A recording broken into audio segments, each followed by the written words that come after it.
Have you ever wondered what it takes for a single individual to carry the weight of an entire city's hopes and then deliver on the promise of glory when the pressure is at its most crushing?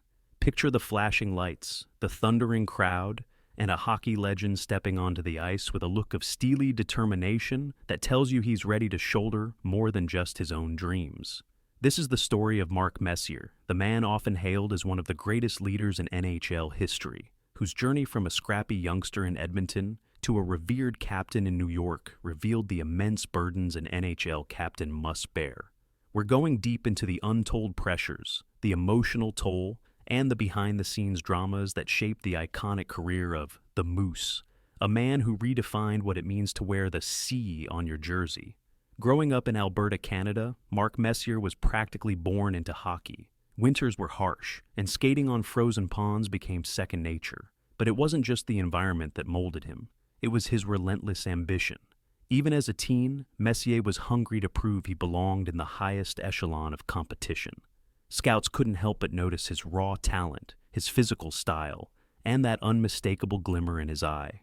That drive led him to the Edmonton Oilers in the early 1980s, a time when the team brimmed with future Hall of Famers like Wayne Gretzky, Jari Kurri, and Paul Coffey. From the moment Messier first laced up alongside these greats, he brought an intensity that made him stand out, a fiery, competitive streak that would eventually earn him the captaincy of two different franchises. In those early Edmonton days, Messier's role was initially overshadowed by Gretzky's breathtaking offensive brilliance. But if Gretzky was the marquee attraction, Messier was the heartbeat, a raging torrent of physicality, skill, and leadership that anchored the team's dynamic. You could see the synergy on the ice, Gretzky dishing out jaw-dropping passes while Messier punished defenders on the forecheck, driving to the net with unstoppable force. The Oilers blossomed into an NHL powerhouse, revolutionizing the game with a hyper-aggressive, fast-paced style that overwhelmed rivals. By the mid-1980s, the team was collecting Stanley Cups, and Messier's name was etched on hockey's ultimate prize. Yet all that success raised a question. In a team bursting with superstars, how did Mark Messier emerge as the emotional leader? The answer lay in Messier's dual nature, part punishing power forward, part motivational guru. He led with actions as much as words. While he wasn't officially the Oilers' captain at first, that honor belonged to Gretzky. Teammates and coaches knew Messier had an uncanny ability to rally the locker room. He wasn't afraid to confront complacency head-on, even if it meant calling out star players. He exuded that tough alpha dog aura that made you believe in him. Whether you were a fourth liner trying to stick in the league or an all-star gunning for a scoring title, nobody wanted to disappoint him because Messier set a standard of ferocious commitment. When he finally did wear the C in Edmonton, he upheld the tradition with thunderous checks, timely goals, and an unrelenting push for excellence. By 1988, though, the unthinkable happened. Wayne Gretzky was traded to the Los Angeles Kings. For many in Edmonton, it felt like the end of a dynasty. The world fixated on Gretzky's departure, but in the backdrop, Messier stepped into a massive void. If Gretzky had been the face of the franchise, Messier became the soul. He embraced the challenge with a stoic resolve, determined to prove the Oilers were still championship material. In 1990, with Messier as captain, the Oilers reached the Stanley Cup final yet again. Throughout that run, you could practically see the weight on his shoulders, the legacy of Gretzky, the expectations of a championship-hungry city, and the knowledge that no one believed Edmonton could do it without the Great One. Messier's response was vintage. He put on a playoff performance for the ages, leading by example with huge goals, crunching hits, and that signature scowl that said, "We're not losing tonight, not on my watch."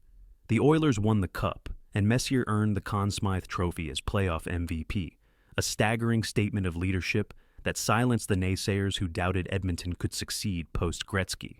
Yet, as much as Edmonton loved Messier, contract disputes and a changing NHL landscape set the stage for another seismic shift. In 1991, the Oilers traded Messier to the New York Rangers. It was a blockbuster, the kind that shakes up two cities at once, Edmonton losing another cornerstone of its dynasty, New York betting big on a single player to revive a historic but long-suffering franchise. At Madison Square Garden, the banners of past glory hung high, reminding everyone of the last time the Rangers had raised the cup, way back in 1940. 50-plus years of heartbreak weighed on fans, and suddenly, Mark Messier found himself anointed as the man who might finally break the curse. When Messier arrived in Manhattan, he was thrust onto a stage where the spotlight burned brighter, and the media scrutiny could be relentless. The pressure multiplied tenfold. Not only did he have to deliver on the ice, he had to handle the New York press, an often ruthless beast that fed on any sign of weakness. He embraced the city's energy from day one, learning how to harness the frenetic buzz of the Garden faithful. But being captain in New York was different than leading in Edmonton. In Edmonton, hockey was religion, but it was a familiar environment, a smaller market that revered its stars. New York had a global stage, a diversity of sports fans who might chant your name one day and boo you the next if you showed any sign of faltering. For Messier, this was uncharted territory, and the stakes could not have been higher. The true test of his leadership in New York came in the 1993-94 season, arguably the most legendary chapter in Messier's career. All year, the Rangers had looked like contenders, fueled by Messier's unwavering drive, Mike Keenan's unyielding coaching, and a supporting cast that included Brian Leetch, Adam Graves, and Mike Richter. But when the Eastern Conference Finals rolled around, the Rangers found themselves on the brink of elimination against their crosstown rivals, the New Jersey Devils. Down 3-2 in the series, the Rangers needed to win Game 6 on Devils ice to keep their season alive. That's when Messier made the boldest guarantee in modern hockey history. Speaking to reporters, he said, "We will win tonight." Fans and pundits either hailed it as a gutsy move or mocked it as setting himself up for epic failure. Yet Messier, ever the cool operator, seemed unfazed by the media frenzy his guarantee created. And when the puck dropped in Game 6, all eyes locked on him. The Rangers fell behind early, intensifying the pressure. Then Messier took the game by the throat. He registered a hat trick in a stirring comeback that tied the series, eventually sending it back to Madison Square Garden for a deciding Game 7, where the Rangers would prevail in dramatic double-overtime fashion. That performance became the stuff of legend. In a city known for its sports icons, Messier catapulted himself into rarefied air, forever enshrined in New York folklore. Yet behind that triumphant narrative was the reality that, had he failed, the criticism would have been soul-crushing. When the Rangers finally won the Stanley Cup by defeating the Vancouver Canucks in a tension-filled Game 7, it felt as if an entire city had collectively exhaled for the first time in decades. The moment Messier hoisted that trophy, tears of joy streamed down his face. It was a personal triumph, a public vindication, and an emotional release unlike any other. Fans flooded the streets of Manhattan, chanting his name, holding signs proclaiming, "Now I can die in peace," and celebrating the end of a 54-year drought. Messier was no longer just a champion. He was the living embodiment of leadership under unimaginable pressure. The city declared him a hero, and indeed, many fans regarded him as a saint who had performed a hockey miracle. But success in the Big Apple often means dealing with the aftershocks of that success. And for Messier, that meant grappling with sky-high expectations each and every season thereafter. Once you've proven you can move mountains, the fans and media expect you to do it again and again. Injuries, roster changes, and shifting NHL dynamics meant that repeating that feat was brutally difficult. Coaches changed, star players came and went, and each failure to hoist the cup again brought sharper scrutiny. Messier remained the steadfast captain, the media face of the Rangers, fielding tough questions whenever the team slumped. Did he ever regret the guarantee? Did the 1994 Cup victory weigh on him, creating an unspoken standard that even he sometimes wondered if he could keep meeting? The truth is, the pressures of being an NHL captain, especially in a market like New York, can gnaw at even the toughest minds. You're expected to be the voice of the locker room, the buffer between players and coaches, the public spokesman who faces the cameras after tough losses. At times, it's not just about winning games, it's about keeping the morale of 24 individuals intact, each with their own personal ambitions, insecurities, and contract disputes. For Messier, who had always thrived on challenge, this role seemed tailor-made, but it wasn't without personal cost. In quieter moments, he'd admit that the constant weight of leadership could be exhausting. One misstep, one offhand comment, and the tabloids would pounce. Yet he carried on, the unstoppable force who could make or break a team's spirit by the sheer intensity of his presence.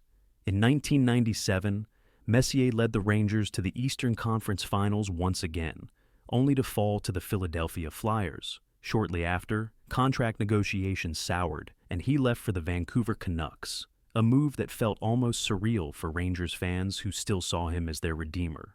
Vancouver welcomed him with open arms, offering him a massive deal and the captaincy, but the fit never quite clicked the way it did in Edmonton or New York. Some pinned the blame on coaching chaos, others on the locker room culture. Regardless, Messier's Vancouver years showcased the darker side of leadership, the sense that expectations can become nearly impossible to fulfill. He was older, the team around him wasn't Stanley Cup caliber, and fans grew restless. Suddenly, Mark Messier, the unstoppable captain, was mired in a situation he couldn't single-handedly transform. Eventually, he returned to the Rangers in 2000, greeted by nostalgic fans yearning to relive that 1994 magic. But time marches on, and the aging captain was no longer the unstoppable juggernaut he'd been 6 years earlier. Still, he wore the C with pride, guiding younger players, sharing war stories of championships past, and striving to inject that trademark Messier fierceness into a new generation. Even without another Stanley Cup victory, his presence anchored the franchise until his final retirement in 2004. When he hung up his skates, Messier left behind a staggering list of achievements: 6 Stanley Cups, 2 Hart trophies, and a legacy as one of the top scorers in league history. Yet, above all else, he was hailed as a leader par excellence. Over the years, fans and historians have debated the true nature of Messier's leadership. Was it sheer force of will that propelled teammates to give more, or was it a nuanced blend of empathy, accountability, and tactical insight? Former teammates often speak of how he commanded the room with a look or a single phrase, how he demanded honesty and commitment, and how he motivated players to elevate their games. Coaches describe him as a second coach on the ice, a man with an uncanny grasp of momentum shifts, line matchups, and the mental fragility of both allies and opponents. Critics, though fewer in number, might point out that Messier thrived when surrounded by top-notch talent, that many players could look good in an Edmonton Oilers dynasty or on a stacked Rangers roster. But even they can't deny the intangible effect Messier had in the biggest moments, the unstoppable aura that set him apart from other stars.